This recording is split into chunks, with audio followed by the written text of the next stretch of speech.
పూర్వం భద్రావతి నగరంలో సుకేత్మన్ అనే రాజు ఉండేవాడట. అతని భార్య పేరు శైవ్య. తన రాజ్యంలో ప్రజలందరూ సంతోషంగా ఉండాలని ఎన్నో పనులు చేసేవాడు. కాని రాజుకి సంతానం కలగలేదు. సంతానం కోసం రాజు తిరగని పుణ్యక్షేత్రం లేదు. కాని అతని కోరిక మాత్రం నెరవేరలేదు. ఒకరోజు రాజు తన రాజ్యానికి దగ్గరలో ఉన్న ఒక మహర్షి దగ్గరికి వెళ్ళాడు. ఆయన దగ్గరికి వెళ్లి తన సమస్య చెప్పుకుని పరిహారం అడిగాడు.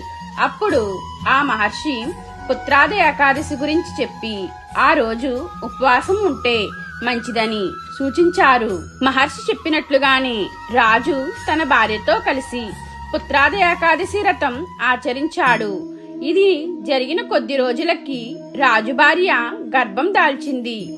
పన్నంటి మగబిడ్డకి జన్మనిచ్చింది. అప్పట్నుంచి విష్ణుమూర్తిని పూజిస్తూ పుత్రాది ఏకాదశిని జరుపుకుంటున్నారని ప్రతీతి.